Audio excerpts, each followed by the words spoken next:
A story of kindness, second chances, and unexpected connections. Imagine this: a quiet highway, an overcast sky, and a small-town mechanic who believes in doing the right thing, no matter how small the act. Jack Harper never expected that stopping. To help a stranded driver with a flat tire would change his life forever. But what if that seemingly ordinary act of kindness set off a chain of events that would not only transform his world, but reveal that the woman he helped was hiding a secret? A secret worth billions? This is a story about more than cars and corporate ambition. It's about resilience, trust, and the surprising ways that lives can intersect. It's about a man rediscovering his purpose and a woman learning that leadership means more than power. And maybe, just maybe, it's about two people finding something they didn't know they were searching for. But before we dive into this heartfelt tale, don't forget to subscribe to our channel. By subscribing, you'll never miss stories like this. Stories that touch your heart, make you think, and remind you of the extraordinary power of everyday kindness. Now, sit back, relax, and let's begin this journey with A Mechanic Helped. Fix a stranger's flat tire. He had no idea that she was a billionaire. The afternoon sky hung heavy with grey clouds, casting a somber hue over the small town of Millstone. Jack Harper adjusted his worn work gloves as he wiped grease from his hands. The garage, his humble sanctuary, smelled of motor oil and metal, a scent that had become as familiar to him as the lines etched into his weathered face. For over 2 decades, Jack had been the go-to mechanic for the residents of Millstone, a town where everyone knew each other's names and secrets. Yet Jack had managed to keep his own pain tucked away, like the old tools gathering dust in the far corner of his shop. Jack's day had been long and grueling. The morning began with an emergency repair for a farmer's broken-down tractor, followed by a sedan with a mysterious rattle that took hours to diagnose. As the clock struck 6 p.m., Jack finally locked up the garage, his shoulders sagging under the weight of exhaustion and the invisible burden he carried every day. The memory of his late wife, Mary. Mary had been the light of his life, a beacon of hope during their years of struggle. Her laughter had filled the tiny home they once shared, her optimism a counterbalance to his pragmatic outlook. But cancer had stolen her away 5 years ago, leaving Jack with a mountain of medical bills and an emptiness he couldn't repair. As Jack drove his trusty old pickup truck home, the familiar ache of loss settled in his chest. The radio played softly in the background, but the music barely registered. Instead, his thoughts wandered to the bills piled on his kitchen table. The garage wasn't making enough to keep up with his expenses, and the idea of losing his business, the last piece of stability in his life, kept him awake at night. As Jack turned onto the quiet stretch of highway leading to his house, a glint of silver caught his eye. A sleek luxury car sat motionless on the shoulder, its hazard lights blinking like a distress signal. Jack's hands instinctively tightened on the steering wheel. He considered driving past. After all, he was tired, and the driver likely had roadside assistance. But something about the scene made him slow down. Pulling over a few feet ahead of the car, Jack stepped out and took in the sight. The vehicle was a brand-new sedan, foreign-made, the kind of car he rarely worked on. Its pristine exterior contrasted sharply with the lone figure standing beside it. A woman, dressed in a tailored navy suit, her hair swept neatly into a bun. She looked out of place against the dusty, unremarkable backdrop of Millstone's outskirts. The woman's expression shifted from annoyance to relief as Jack approached. "Everything all right here?" he called out, keeping his tone friendly but cautious. The woman hesitated for a moment before responding. "Not really. My tire's flat and She paused, glancing down at her phone. "I don't have service out here to call for help." Jack nodded, his practiced eyes already assessing the problem. "Looks like you've got a bad puncture. Got a spare?" "I think so," she said, her voice tinged with uncertainty. "But I don't know how to change it." Jack allowed himself a small smile. No worries, I've got you covered. Jack fetched his toolbox from the truck and knelt beside the luxury car. As he worked, he noticed the woman shifting uneasily, her polished shoes crunching against the gravel. You passing through? He asked, trying to make conversation. She nodded. Yes, heading to a meeting in the city, but now I'll be late. Her voice was sharp, more from frustration than rudeness. Meetings can wait, Jack said matter-of-factly. Safety first. The woman raised an eyebrow, then offered a faint smile. I suppose you're right. The work didn't take long. Jack's hands moved with the ease of someone who had done this 1,000 times. Within minutes, the spare tire was in place, and he tightened the lug nuts with precision. Standing, he wiped his hands on a rag and turned to face the woman. All set, he said. Should get you where you need to go. The woman pulled out her wallet and extended a crisp bill toward him. Here for your trouble. Jack shook his head. Keep it, just glad I could help. She looked at him, puzzled. You're sure? Jack nodded. I've been stuck on the side of the road before. It's not fun. Pay it forward. For a moment. She said nothing, studying him as though trying to understand his motives. Finally, she slipped the money back into her wallet. Thank you, she said, her tone softer now. I mean it. Jack tipped his hat. Take care out there. He turned back to his truck, pausing only when she called after him. What's your name? She asked. Jack, he replied. Jack Harper. I run the garage in town, Harper's Auto. She nodded, almost thoughtfully. Susan, she said. Susan Harper. Jack chuckled. Looks like we're distant cousins, huh? Susan smiled. At his joke, the tension in her posture easing. Maybe so. With that, Jack climbed into his truck and drove away, the encounter lingering in his mind. He didn't know who Susan Harper was or why she seemed so different from anyone he'd met before, but something told him this wasn't the last time their paths would cross. As Jack's truck disappeared into the distance, Susan stood by her car, her thoughts racing. She had intended to brush this off as an ordinary inconvenience, but there was something about Jack, his humility, his kindness, that stayed with her. Little did either of them know, this simple act of goodwill was about to set off a chain of events that would change both their lives forever. Susan Harper tightened her grip on the steering wheel, her manicured nails tapping lightly against the leather. The flat tire had ruined her carefully planned schedule. She had mapped out every detail of her day, down to the minute, for an important investor meeting in the city. Now the luxury sedan she trusted had betrayed her, stranding her in a small-town backroad. The irony wasn't lost on her. Someone who built her career on precision and efficiency was now helplessly waiting for a stranger's assistance. As the man approached her car, Susan felt a wave of apprehension. She wasn't used to relying on others, especially not in situations where she had no control. He introduced himself as Jack, his voice steady and kind, though his appearance contrasted sharply with the polished professional she encountered daily. Dressed in a simple flannel shirt and jeans smudged with grease, Jack exuded a no-nonsense demeanor. Susan found herself torn between gratitude and unease. As Jack knelt to examine the tire, Susan took a moment to study him. He worked with calm precision, his calloused hands moving as though he had done this 1,000 times. Just a puncture, he said matter-of-factly.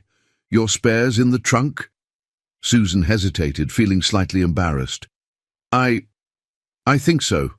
I don't usually handle these things. Jack chuckled, not unkindly. No worries. That's what I'm here for. Susan retrieved the spare tire and tools, watching as Jack expertly removed the damaged tire. The small-town mechanic and the high-powered CEO stood in stark contrast. Jack's movements were deliberate, his focus unwavering, while Susan shifted uncomfortably, her designer heels sinking slightly into the gravel. You're passing through? Jack asked, breaking the silence. Susan nodded. Yes, heading to a meeting in the city, but I'm late now. Her tone carried the clipped efficiency she used in boardrooms, but Jack didn't seem fazed. "Meetings can wait," he replied without looking up. "Getting you back on the road safely is what matters." Susan raised an eyebrow. She wasn't accustomed to such a laid-back attitude, but there was something disarming about Jack's straightforwardness. In her world, every minute lost was a potential disaster, yet Jack seemed to operate in a rhythm untouched by urgency. As Jack tightened the lug nuts on the spare tire, Susan's phone buzzed incessantly in her hand. Notifications from her assistant and board members flashed across the screen, each one reminding her of the stakes of her delayed arrival. The project she was spearheading, a revolutionary automotive technology, wasn't just another deal. It was her legacy.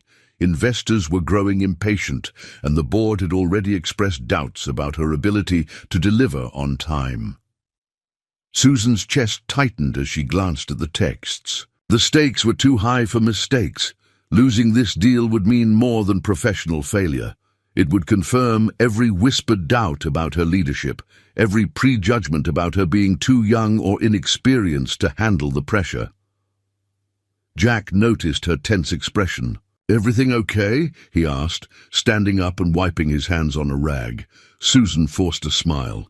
"Just work," she said curtly. "Sounds important," Jack replied.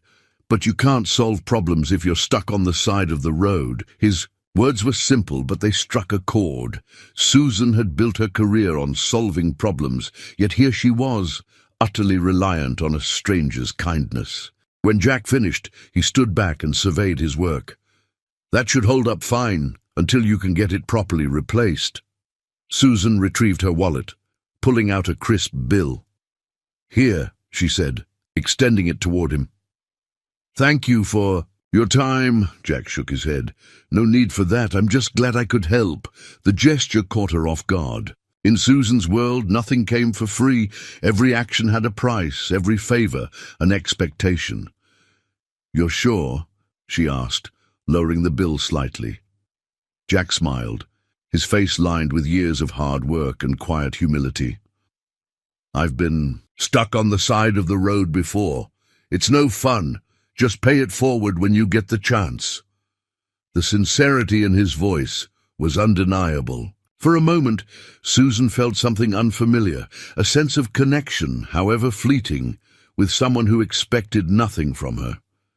It was a stark contrast to the transactional nature of her everyday life. As Susan prepared to leave, she paused. "What's your name?" she asked. "Jack Harper," he replied. "I run a garage here in town, Harper's Auto. If you ever need more help, stop by." Susan nodded, her mind already filing away the name. "Susan Harper," she said. Jack raised an eyebrow. "Harper? Guess that makes us long-lost relatives," he joked. For the first time all day, Susan laughed, a genuine, unguarded laugh. Maybe so. As she slid back into her car and started the engine, she glanced at Jack one last time. There was something about him, his unassuming demeanor, his quiet generosity, that lingered in her thoughts as she drove away. She had expected this encounter to be an inconvenience, a minor setback in her tightly controlled schedule. Instead, it left her unsettled in a way she couldn't quite explain. As Susan merged onto the highway, her phone buzzed with a call from her assistant. She took a deep breath before answering, her mind still on the mechanic who had helped her. Something about him felt different, authentic, in a way that was rare in her world. What she didn't know was that Jack Harper, the small-town mechanic, had just set in motion a series of events that would challenge everything she thought she knew about success, kindness, and what truly mattered in life. The sun had set by the time Jack pulled his truck into the gravel driveway of his modest home. The house, though small, had always been a place of warmth and comfort when Mary was alive. Now, it felt like a hollow shell, its silence echoing the void in his heart. Jack sat in the truck for a moment, the weight of the day pressing down on him. His encounter with Susan Harper lingered in his mind, not because of her polished demeanor or the luxury car she drove, but because of the subtle reminder she brought that life had moved on, even if he hadn't. As Jack stepped inside, the scent of motor oil clung to his clothes, mingling with the faint aroma of the lavender candles Mary used to love. Her presence was everywhere. In the neatly folded quilt draped over the couch, the framed photos on the mantel, and the garden she had tended with so much care. Jack walked past it all and into the kitchen, where a stack of unopened bills awaited him on the counter. Sinking into a chair, he ran a hand through his greying hair. The bills weren't just numbers to him. They were a reminder of the endless nights spent at Mary's bedside, holding her hand and promising that he'd do whatever it took to save her. When the treatments failed, the debt remained, a monument to his inability to keep that promise. Jack exhaled slowly, the ache in his chest a familiar companion. He glanced at the garage ledger he had brought home, the numbers as grim as the bills.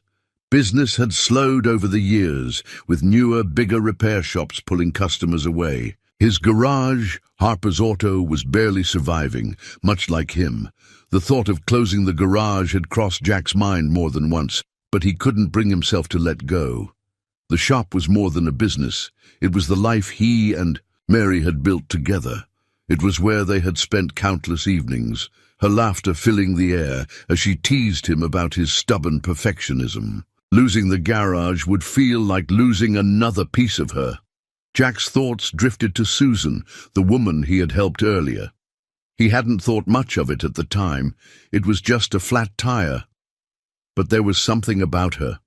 Something in the way she carried herself that left an impression. She reminded him of the corporate world he had once been part of, a world he had left behind to care for Mary. He wondered briefly what had brought her to his small corner of the world. But the thought passed quickly. She was likely back in the city now, her life far removed from his. Meanwhile, Susan Harper sat in her sleek office overlooking the city skyline, her mind racing as she scrolled through her phone. Her assistant had already updated her on the investors, growing impatience, and she knew the board meeting tomorrow would be brutal. The automotive technology project she had been working on, a cutting-edge fuel efficiency system, was behind schedule, and the stakes couldn't be higher. Davis, the senior manager overseeing the engineering team, had been vocal about his doubts. "Harper's in over her head," he had said in a recent meeting, his words dripping with condescension. Susan had felt the stares of the other board members, their silence speaking volumes. She had fought hard to earn her position, battling assumptions that she was too young, too inexperienced. Now every delay felt like validation for her critics. Leaning back in her chair, Susan closed her eyes for a moment. The day's events replayed in her mind, her car breaking down, the mechanic who had stopped to help. Jack Harper. There was something about him that intrigued her. His demeanor had been calm, unflappable, even when she had been curt and preoccupied. He had done what needed to be done without expecting anything in return, a rarity in her world. On a whim, Susan typed Harper's Auto Millstone into her laptop. The search yielded a simple website, outdated but functional, with a photo of Jack standing in front of the garage. His bio was short and straightforward. Jack Harper, owner and mechanic with over 25 years of experience, dedicated to honest, reliable service. Scrolling further, Susan found a link to a local news article from years ago. The headline caught her attention. "Former engineer turns small town, mechanic to care for ailing wife." Her curiosity piqued. Susan clicked the link. The article detailed Jack's transition from a promising career as a mechanical engineer at a major corporation to running a small garage in Millstone. The reason for the shift was heart-wrenching: his wife's battle with cancer. Susan sat back, the weight of the story settling over her. Jack wasn't just a mechanic.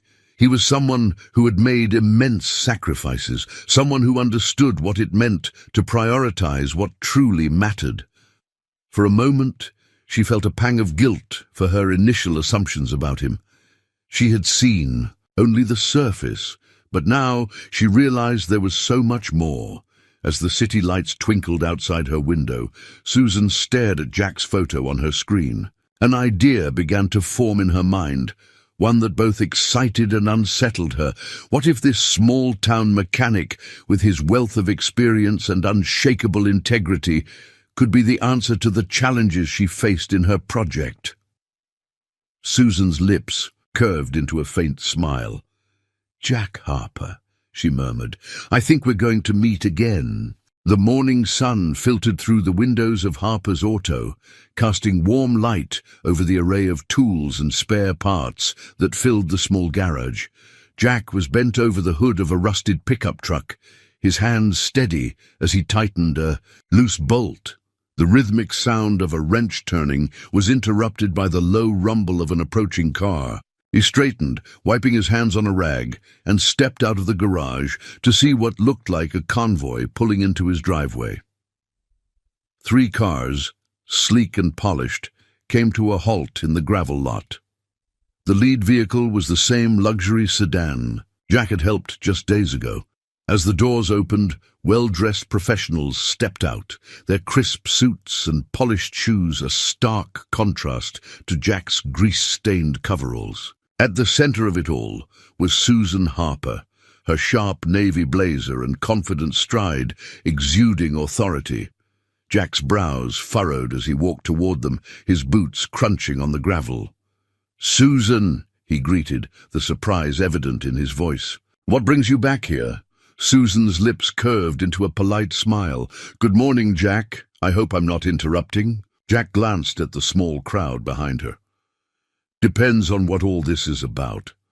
Susan chuckled lightly, gesturing for her team to wait by the cars. She approached Jack alone, her tone softening. "I wanted to thank you again for helping me the other day, but more importantly, I have a proposition for you." Jack folded his arms across his chest, his guarded expression betraying a flicker of curiosity. "A proposition?" Susan nodded. "I've done some research about you. Your background, your work as an engineer before you started this garage." Jack stiffened slightly. He hadn't expected her to dig into his past, let alone bring it up so directly. "That was a long time ago," he said, his voice tinged with reluctance. "I'm just a small-town mechanic now." "Maybe," Susan replied, her gaze steady, "but your expertise is exactly what my team needs." She explained her project, a groundbreaking fuel efficiency system that had the potential to revolutionize the automotive industry. Her team had hit a roadblock, an issue with the mechanics of the prototype that her engineers couldn't seem to solve. "I believe your practical experience combined with your engineering background could make all the difference," she concluded. Jack shook his head, his expression wary. "Look, I appreciate the offer, but I'm not sure I'm the guy you're looking for. I've been out of that world for years." "Maybe that's exactly why you're the right person," Susan countered. "You see things differently, approach problems from angles others don't consider." Jack hesitated, his mind racing. The idea of stepping into the high-pressure corporate world he'd left behind felt overwhelming. He had built his life around the simplicity of fixing cars and helping his community. The thought of trading that for sterile boardrooms and endless deadlines filled him with unease. "Why me?" he asked finally. "You've got a whole team of professionals. Why come all the way out here for a guy like me?" Susan's expression softened. "Because I trust you, Jack. I saw how you worked, how you cared. I need someone who's honest and dependable, someone who won't just tell me what I want to hear." Her words hung in the air, but Jack couldn't shake the doubts gnawing at him. "It's not just about trust," he said quietly. "I've got responsibilities here. This garage is my livelihood." For the first time, Susan's polished facade seemed to crack. She glanced back at her team, then turned her attention fully to Jack. "I understand, and I wouldn't ask if this wasn't important, to me and to a lot of other people." She paused, her voice steady but laced with emotion. "The truth is, I'm under immense pressure. If this project fails, it won't. Just be my career on the line. Hundreds of jobs depend on this technology succeeding, and honestly, I can't do it alone." Jack studied her, noticing the weight she carried in her eyes. It was a look he recognized, the same burden he had felt when caring for Mary, when every decision seemed to hold the fate of someone else's future. Susan wasn't just another CEO. She was someone fighting to protect something bigger than herself. Jack sighed, running a hand through his hair. "It's a lot to think about. I'm not asking for an answer right now," Susan said quickly. "But please consider it. You'd be making a real difference." Jack nodded slowly, still unsure but unwilling to dismiss her outright. "All right," he said finally. "I'll think about it." Susan's expression brightened, a glimmer of hope returning to her eyes. "Thank you, Jack. That's all I can ask." As Susan and her team drove away, the garage felt quieter than usual. Jack stood in the lot, staring at the spot where her car had been. The weight of her words lingered, intertwining with his own doubts and fears. He had spent so long believing his life was limited to this small town, this garage. Now, for the first time in years, he wondered if there might still be a bigger purpose waiting for him. Later that evening, Jack sat at his kitchen table, the proposal replaying in his mind. He glanced at the framed photo of Mary, her smile frozen. In time. "What would you do, Mary?" he murmured, his voice barely audible. The question hung unanswered in the quiet room, but deep down, Jack knew that the choice he made could change everything. Jack Harper sat at his kitchen table, staring at the cup of coffee in his hands. It had gone cold long ago, but he hadn't noticed. His mind was too busy replaying Susan Harper's proposal, the chance to step into a world he'd left behind, a world that felt as distant now as the stars outside his window. The garage was silent except for the occasional creak of the old building settling in the cool night air. Usually this quiet was a comfort, but tonight it pressed on Jack like a heavy weight. Jack leaned back in his chair, his gaze drifting to the photo of Mary on the counter. Her smile was frozen in time, but Jack could almost hear her voice, teasing him for always overthinking things. "What do you think, Mary?" he muttered, running a hand over his face. "Am I crazy for even considering this?" It wasn't just fear holding him back. It was the life he'd built around his loss. The garage had been his anchor, the thing that kept him grounded after her passing. He had poured himself into the work, fixing engines and helping neighbors, as if every repair he made could mend a piece of his broken heart.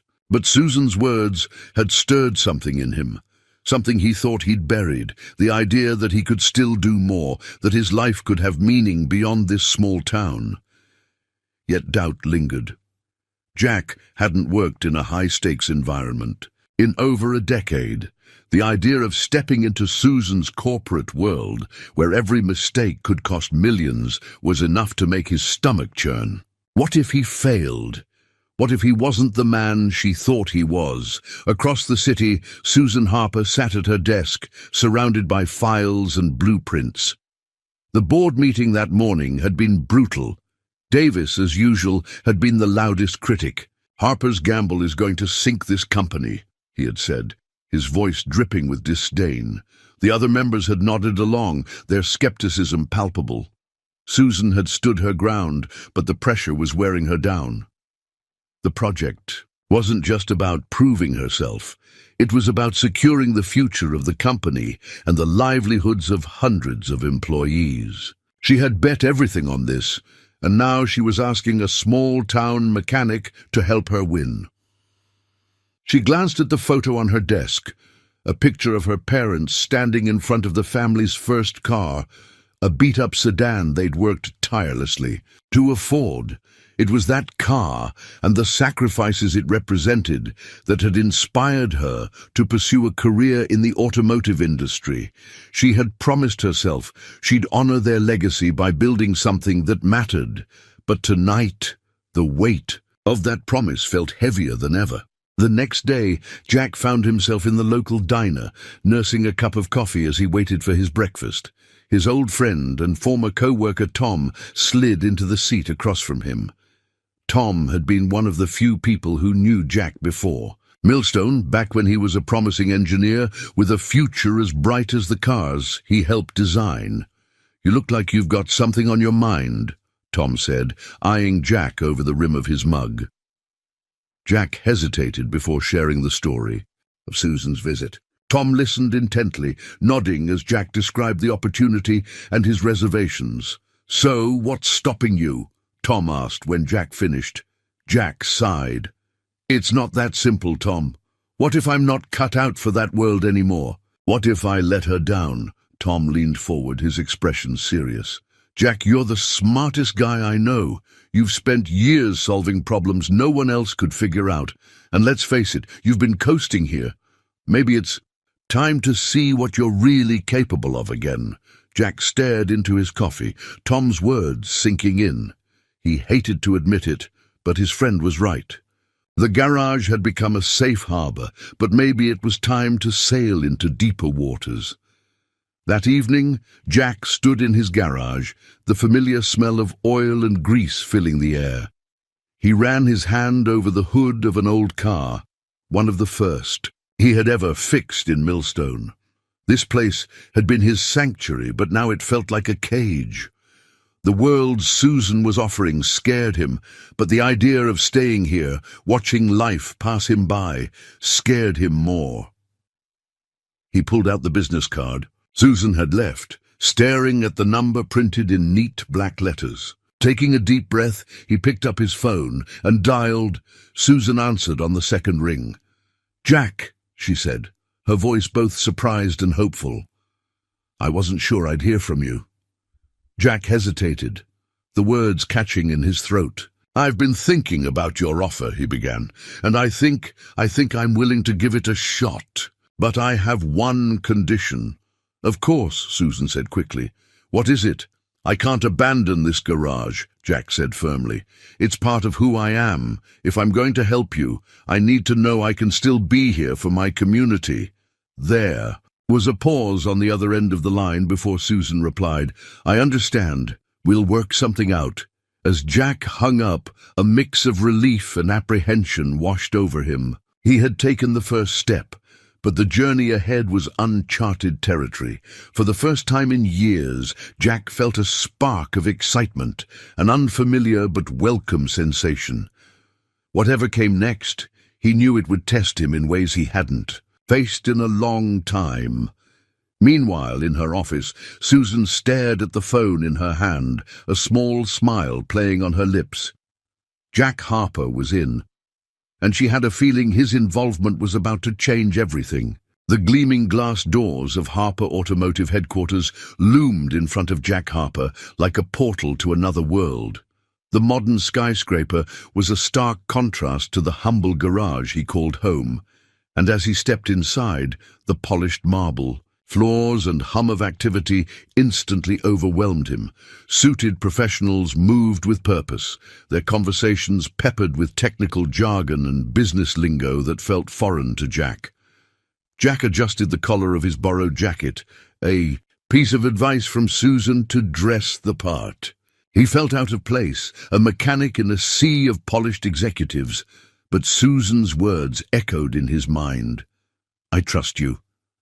A young assistant named Claire greeted Jack at the reception desk, her tablet in hand and a polite but curious smile on her face.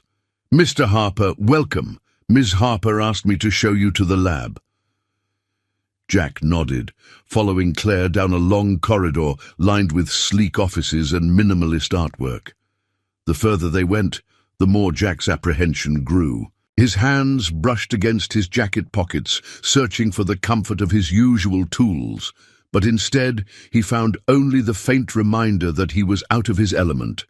The lab was a sprawling space filled with cutting-edge equipment and a team of engineers buzzing with activity. Susan was already there, standing at the center of the room as she spoke with her lead engineer. When she saw Jack, her face lit up with a warm smile. "Jack, glad you could make it," Susan said, her voice carrying over the hum of machinery. Jack offered a small nod, his eyes scanning the room. "This is impressive," he admitted, though his tone betrayed his unease. Susan gestured for him to join her. "Let me show you what we're working on." The centerpiece of the lab was a prototype vehicle, sleek and futuristic, with its hood open to reveal an intricate system of wires and components. Susan explained the ambitious goal of the project, a fuel efficiency system that could reduce emissions and revolutionize the industry. As she spoke, Jack found himself drawn to the mechanical elements. Despite the advanced technology, there was something familiar about the components, a reminder that at its core, every machine had the same basic principles. "What do you think?" Susan asked, her tone eager but cautious. Jack ran a hand along the edge of the prototype, his eyes narrowing as he studied the layout. "It's ambitious," he said finally, "but I can see where the problems might be." Susan's eyes lit up. "That's exactly why I brought you here." Not everyone in the room shared Susan's enthusiasm. From the corner of the lab, Davis stepped forward, his presence commanding attention. His tailored suit and confident smirk made him seem larger than life. "So, this is the mechanic?" Davis said, his tone dripping with condescension. Jack straightened, meeting Davis's gaze without flinching. "That's right," Davis raised an eyebrow. "Susan, I'm not sure why you think a small-town mechanic is the solution to our problems. This is cutting-edge technology, not some old pickup truck." Susan's jaw tightened, but Jack spoke before she could. "You're right," he said calmly. "I'm not a scientist or an engineer anymore, but I've spent decades figuring out how to make things work in the real world. And from what I can see, that's exactly what your prototype needs." The room fell silent for a moment. Davis looked taken aback, but he quickly recovered, a sly smile spreading across his face. "We'll see," he said, turning to Susan. "Let's hope your gamble pays off." As the day went on, Jack worked alongside the team, quietly observing and asking questions. While many of the younger engineers were skeptical at first, Jack's hands-on approach began to earn their respect. When they ran into a problem with the prototype's cooling system, Jack suggested a simple adjustment that solved the issue, a fix that had eluded the team for weeks. "You're not bad at this," one of the engineers said with a grin. Jack chuckled, the tension in his chest easing slightly. Maybe he wasn't as out of place as he had thought. Later that evening, as the lab emptied out, Susan approached Jack, holding 2 cups of coffee. She handed one to him, leaning against the edge of a workbench. "You held your own today," she said, her voice warm. "Davis can be difficult, but you didn't let him rattle you." Jack took a sip of his coffee, his eyes meeting hers. "I've dealt with worse," he said with a faint smile. "But this place, it's a lot to take in." Susan nodded, her expression thoughtful. "It is. And I know it's not easy, stepping into a world like this. But I brought you here because I believe in what you can do.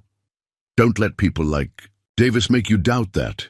Her words hung in the air, and for a moment Jack saw a different side of her. One that wasn't the polished CEO, but someone who understood the weight of expectations and the courage it took to face them. As Jack left the building that night, the city lights reflecting off the towering glass windows, he felt a strange mix of exhaustion and determination. He wasn't sure where this road would lead, but for the first time in a long time, he felt a spark of purpose. Back in the lab, Davis watched Susan from the shadows, a calculating look in his eyes. He wasn't done testing Jack or Susan. Whatever their next move was, he intended to stay one step ahead. The atmosphere in the boardroom was thick with tension, the air almost crackling as Davis finished his critique. "With all due respect, Susan," he said, his tone anything but respectful, "bringing in an untested outsider with no recent experience is a reckless gamble. This project is too important to entrust to sentimentality." Jack sat at the edge of the long conference table, his hands folded tightly in his lap. The words stung, but he kept his face neutral. Beside him, Susan remained calm, her expression unyielding as she addressed the room. "Davis," she began, her voice measured but firm. "This project isn't about sentimentality. It's about finding solutions. Jack brings decades of practical expertise, and in the short time he's been here, he's already contributed ideas that have moved us forward." Davis leaned back in his chair, a faint smirk tugging at his lips. "Forward, or just further off course?" A murmur rippled through the room, and Jack felt every pair of eyes land on him. He wanted to speak, to defend himself, but Susan raised a hand subtly, signaling him to wait. The meeting adjourned with no definitive resolution, but the tension between Susan and Davis was palpable. Back in the lab, Jack threw himself into the work. The team was tackling a persistent overheating issue with the prototype's fuel efficiency system, and Jack had been quietly observing their approach. "Has anyone considered redirecting the coolant flow through a secondary channel?" Jack asked, pointing to a schematic on the screen. The room fell silent. One of the younger engineers, a man named Eric, frowned. "That would disrupt the primary flow." "Not if you reroute it here," Jack said, tracing a line with his finger. "It's not the most conventional solution, but it could balance the pressure without overloading the system." Eric exchanged glances with another engineer before nodding slowly. "It's worth a try." Within hours, Jack's suggestion was implemented, and for the first time in weeks, the prototype ran without overheating. The lab erupted in cheers, and Susan, who had been observing quietly from the corner, allowed herself a rare smile.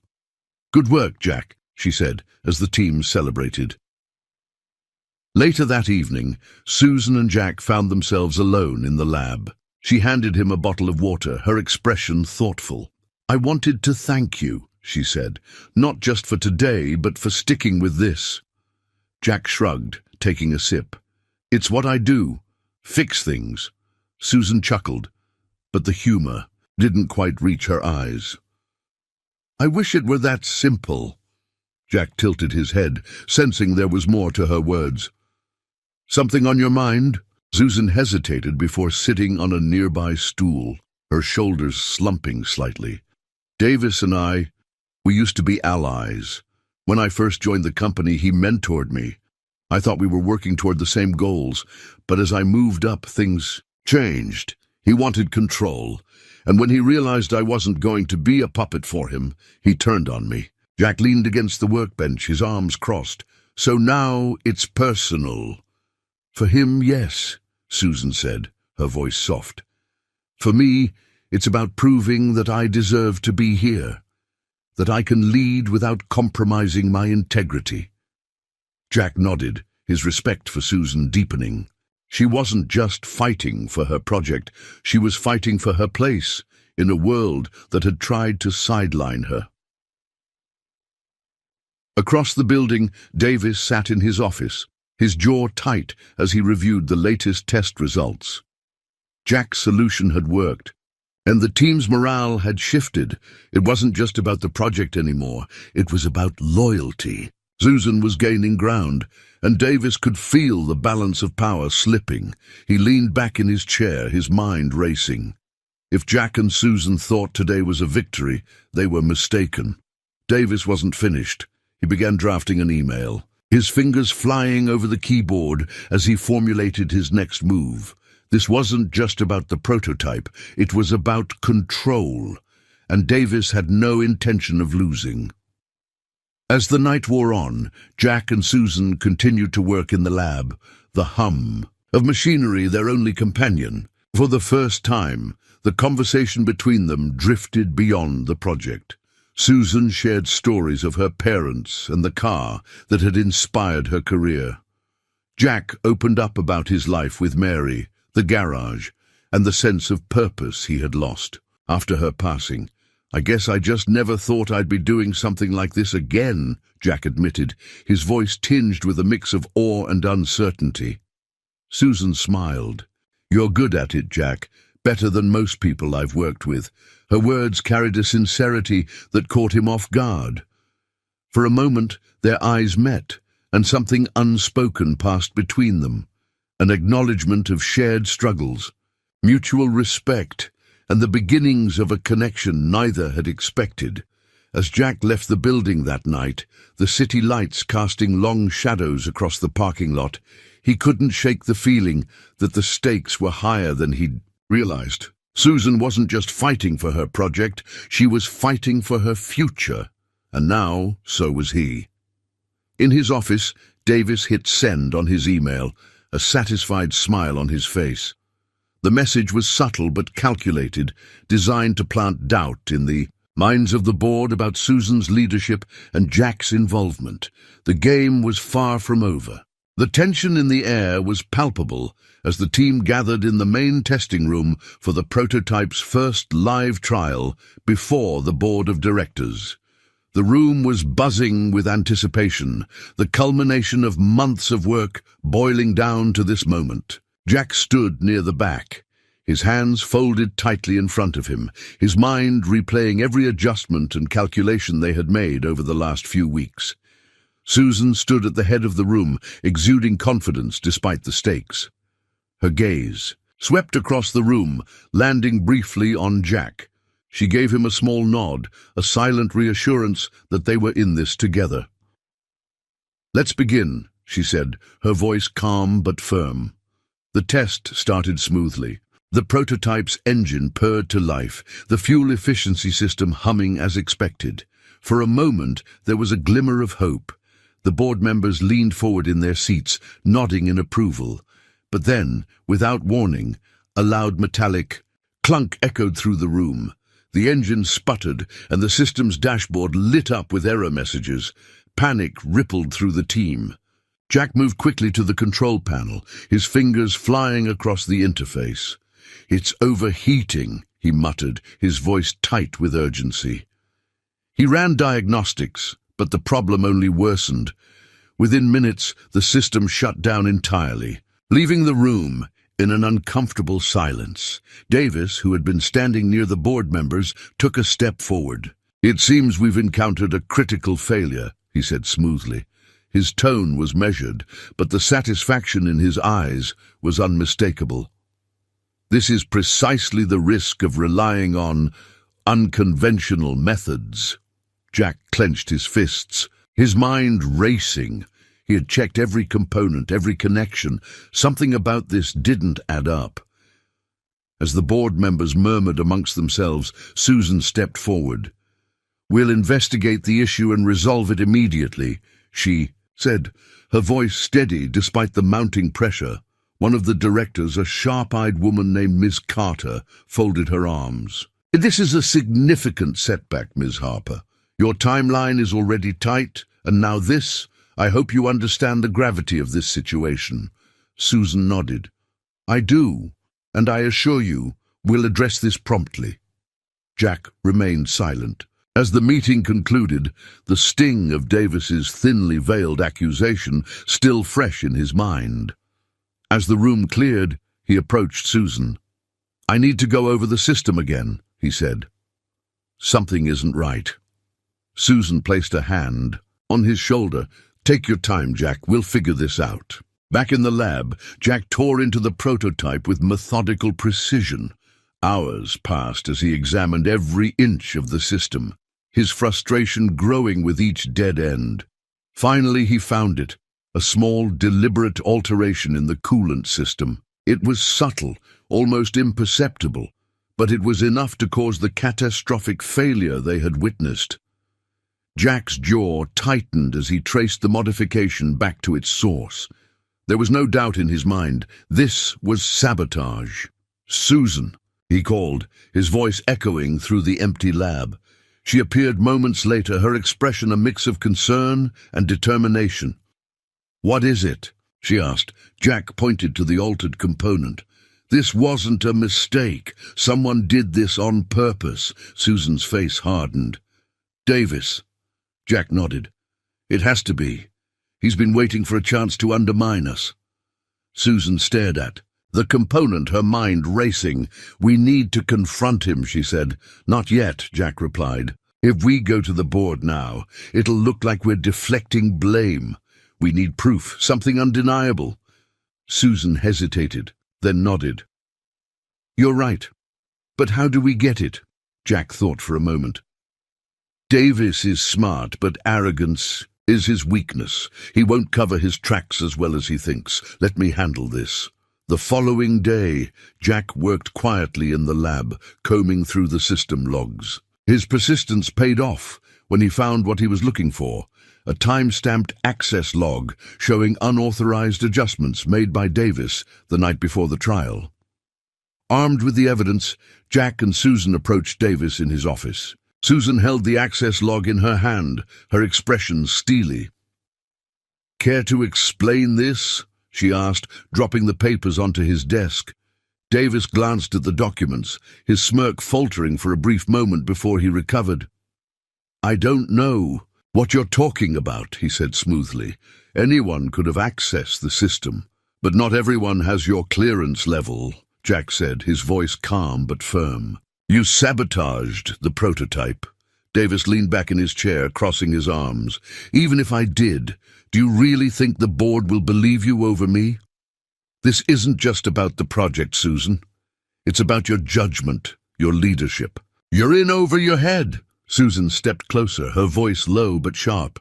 "I've worked too hard to let someone like you tear this down. The board will hear the truth." Davis's smirk disappeared entirely as Susan and Jack left the office, their resolve unshaken. That evening, Susan called an emergency meeting with the board. She presented the evidence of sabotage, her voice steady as she detailed Davis's actions. The board, though initially skeptical, couldn't deny the proof. Davis was suspended pending further investigation, but the damage had been done. The project timeline was now dangerously tight, and the pressure to succeed had never been greater. Jack sat in the quiet lab, the weight of the day pressing down on him. He knew the next trial would be their last chance. Failure wasn't an option. Not for Susan, not for the project, and not for the second chance he had been given. The atmosphere in the lab was a mix of tension and quiet determination. The final trial was scheduled for tomorrow, and every member of the team was focused on their task, driven by the knowledge that this was their last chance. Jack Harper stood at the workbench, his hands steady as he double-checked the adjustments they had made to the prototype's cooling system. Despite the pressure, his years of experience had taught him that precision mattered more than speed. Susan Harper moved through the lab like a conductor orchestrating a symphony, her calm yet commanding presence keeping the team focused. Though she appeared composed, the weight of the board's expectations and the shadow of Davis's sabotage lingered in her mind. She paused beside Jack, watching him work for a moment. "How's it looking?" she asked, her voice low but steady. Jack glanced up, his expression thoughtful. "We've done everything we can.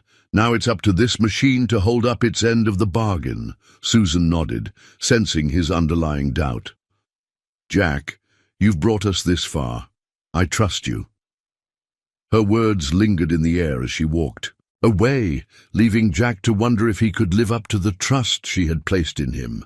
As the night wore on, the lab emptied out, leaving only Jack and a handful of engineers working through the final details. Jack couldn't shake the nagging thought that he might have missed something. The stakes were too high for even the smallest oversight. He leaned over the prototype, his eyes scanning every component with meticulous care. "Still here?" Susan's voice startled him. She held 2 cups of coffee, setting one down beside him. Jack straightened, rubbing the back of his neck. "Just making sure everything's in place," she smiled faintly. "You've already done more than anyone expected." Jack shook his head. "That doesn't mean it's enough." Susan studied him for a moment. "You're harder on yourself than anyone else is. But I've seen what you're capable of, Jack. If anyone can make this work, it's you." The sincerity in her voice struck a chord. Jack nodded, the smallest hint of a smile crossing his face. "Let's hope you're right." The next morning, the lab was transformed into a stage. The board of directors, investors, and even some press members had gathered to witness the final trial. The stakes couldn't have been higher. Jack stood at the edge of the room, his arms crossed tightly as he watched Susan address the crowd. "This project represents not only innovation, but a commitment to a more sustainable future," Susan said confidently. "Today, we'll demonstrate what Harper Automotive is capable of." As the team prepared the prototype, Jack felt a hand on his shoulder. He turned to see Eric, the young engineer who had initially doubted him. "We've got this," Eric said, a small smile breaking the tension. Jack nodded, feeling a flicker of pride. He had earned their respect, and now it was time to deliver. The engine roared to life, its hum steady and powerful. The room fell silent as the data streamed across the monitors. Every reading was within range, every system functioning as intended. For the first time in weeks, the prototype was running flawlessly. Jack watched intently, his heart pounding, as the fuel efficiency numbers climbed higher than they had ever achieved in previous trials. The board members leaned in, their skepticism giving way to astonishment. "Is this correct?" one of them asked, pointing to the screen. Susan smiled, her confidence returning. "It is." Jack allowed himself a deep breath of relief, his shoulders relaxing as the trial continued without a hitch. The prototype had exceeded expectations, proving the viability of the technology. The room erupted in applause as the trial concluded, and Susan turned to Jack, her eyes shining with gratitude. "We did it," she said. Jack nodded, a rare smile spreading across his face. "Yeah, we did." As the celebration continued, Susan approached the podium to address the room. "This success wouldn't have been possible without the hard work and dedication of our team," she said. "But there's one person who deserves special recognition. Jack Harper brought not just expertise, but a perspective that pushed us to think differently. He reminded us that innovation isn't just about technology, it's about people." The key applause that followed was louder than Jack expected. He felt a flush of pride, but also a sense of humility. This wasn't just a victory for the project, it was a reminder of what he was capable of. Later, as the crowd began to disperse, Jack and Susan stood in the now quiet lab. She handed him a glass of champagne, her smile softer than before. "To second chances," she said. Jack raised his glass, his gaze meeting hers. "To moving forward." For a moment, the noise of the outside world faded away, leaving just the two of them. Susan hesitated, her expression turning thoughtful. "You know, I wasn't sure what to expect when I asked you to join this project. But I've learned a lot from you, Jack, more than just about cars." Jack chuckled lightly. "You're not so bad yourself." Her laughter was warm, and for the first time, Jack saw a side of Susan that felt less like a CEO and more like a person who had faced her own battles. Their conversation drifted to lighter topics, the tension of the day, melting into something more comfortable. As Jack left the building, the weight that had rested on his shoulders for so long seemed lighter. He glanced back at the towering glass structure, a faint smile on his lips. This wasn't the end, far from it. Back in the lab, Susan watched him from the window, her thoughts swirling. She had asked Jack to help her fix a car, but somehow he had fixed much more than that, and as she turned away, a single thought lingered. Maybe this is just the beginning. The morning light filtered through the windows of Harper's auto, casting long shadows across the garage floor. Jack Harper stood by his workbench, his hands wrapped around a steaming cup of coffee. The quiet hum of activity outside, birds, chirping, the occasional rumble of a car, was a welcome contrast to the intense weeks he had spent in the city. Here in his small garage, Jack felt at home. But something had shifted. As he glanced at the tools neatly arranged on the wall, he realized they no longer felt like the limits of his world. Instead, they were a reminder of where he had come from and what he had accomplished. Jack set his coffee down and picked up a wrench, turning it over in his hands. The journey with Susan Harper's project had challenged him in ways he hadn't thought possible. It had reignited a part of himself he thought he had lost. The problem solver, the innovator, the man who could make things work against all odds. More than that, it had taught him to trust again, not just in others, but in himself. The bell above the garage door jingled, pulling Jack from his thoughts. He turned to see Susan stepping inside, a warm smile on her face. She was dressed casually, her usual sharp business attire replaced with a comfortable sweater and jeans. It was a side of her he hadn't seen before. "Morning, Jack," Susan said, her tone light. "Hope I'm not interrupting." "Not at all," Jack replied, wiping his hands on a rag. "What brings you all the way out here?" Susan stepped aside, revealing a classic car parked just outside the garage. Its sleek lines and polished finish glinted in the sunlight, a picture of timeless elegance. Jack's eyes widened as he took it in. "This," Susan said, her smile softening, "a little thank you for everything you've done. I had it restored. It's a model my father loved. Thought you might appreciate it." Jack walked outside, his fingers grazing the car's hood. It was a masterpiece, every detail perfect. "Susan, this is incredible. I don't even know what to say." She laughed lightly. "You've already said enough. Besides, you've earned it." As they stood by the car, an easy silence settled between them. Jack leaned against the fender, his gaze drifting to the horizon. "You know," he began, "when you showed up with that flat tire, I thought it was just another day at the garage. Didn't expect it to change so much." Susan tilted her head, her eyes meeting his. "Neither did I. You've taught me a lot, Jack, about trust, about seeing the bigger picture, and about not being afraid to ask for help." Jack chuckled, a low, warm sound. "Guess we both had something to learn." There was a pause, the kind that felt comfortable rather than awkward. Susan hesitated, then added, "You know, the project isn't the only reason I came out here. I was wondering if you'd ever consider working with us again. Maybe not full-time, but you have a knack for solving problems, Jack. We could use that." Jack looked at her, the corner of his mouth lifting in a thoughtful smile. "I'll think about it," he said, his tone teasing but sincere. Susan nodded, her smile deepening. "That's all I ask." As Susan prepared to leave, she turned back to Jack, a hint of hesitation in her posture. "Jack, I know you've got your life here, but if you're ever in the city and want to grab a coffee or just talk about cars, you know where to find me." Jack met her gaze, something unspoken passing between them. "I might just take you up on that." Susan's smile lingered as she climbed into her car.